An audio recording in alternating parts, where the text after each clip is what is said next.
ঝালকাঠির বাউকাঠি কীর্তি পাশা সড়ক এখন মরণ ফাঁদ। বছরের পর বছর দুর্ভোগে এলাকাবাসী। ঝালকাঠি থেকে মোহাম্মদ নাদিম শরীফ। ঝালকাঠি জেলার বাউকাঠি থেকে কীর্তি পাশা ইউনিয়নের সংযোগ সড়কটি গত 10 বছর ধরে অবহেলায় পড়ে আছে। 5 কিলোমিটারই দীর্ঘ এই রাস্তার মাত্র 1 কিলোমিটারই দীর্ঘ এই রাস্তা বর্তমানে ভয়াবহ রূপ নিয়েছে। ভাঙা ইট, গর্ত আর ঘাসে ঢেকে গেছে পুরো রাস্তা। এমন অবস্থায় প্রতিদিনই এলাকাবাসীকে জীবন বাজি রেখে চলাচল করতে হচ্ছে। কতদিন যাবত এটা খারাপ? ওই আওয়ামী লীগ সরকার থাকতে হইতে এই রেমের রাস্তার এর কোনো পরিবর্তন নাই। আর ওই দিকে এরামের কোনো নেই। সামনে স্কুল আছে, মিরাকাঠি স্কুলও আছে। আচ্ছা, বন্যার সময় এখানে কি ভোগান্তি আরো বেশি হয়? যখন ঝড় বৃষ্টি হয় পানি অলরেডি পানিতে সবসময় পানি থাকে না? আচ্ছা, এটা কি আপনারা সংস্কার চান? অনেক চলাচল করে। আচ্ছা, এখন এটা কি আপনারা সংস্কার চান? অবশ্যই। বিশেষ করে সুলতান হোসেন মাধ্যমিক বিদ্যালয় মিরাকাঠির শত শত শিক্ষার্থী প্রতিদিন এই সড়ক দিয়ে যাতায়াত করে।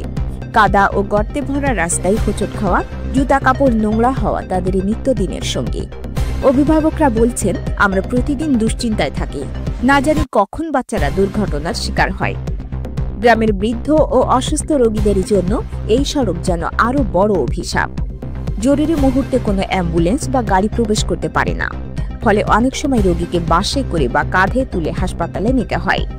এলাকাবাসীর ভাষ্য, রাস্তা যেন আমাদের জন্য শাস্তি হয়ে দাঁড়িয়েছে। এমন দুরবস্থার মধ্যেও প্রতিদিন মালবাহী ট্রলি ও ট্রাক এই পথে চলাচল করে, যা রাস্তার ক্ষতিকে আরো বহুগুণ বাড়িয়ে দিচ্ছে। কিন্তু তবুও নেই কোনো সংস্কারের উদ্যোগ, নেই কোনো নজরদারি। এলাকাবাসীর দাবি, অবিলম্বে এই সড়ক সংস্কারের পদক্ষেপ নেওয়া হোক। বছর খানিকের বেশি হয়ে গেছে এভাবে আছে। আচ্ছা, এটা কোনো সংস্কার হয়েছে এখন পর্যন্ত? সংস্কার তো সেই দায়িত্ব। আচ্ছা,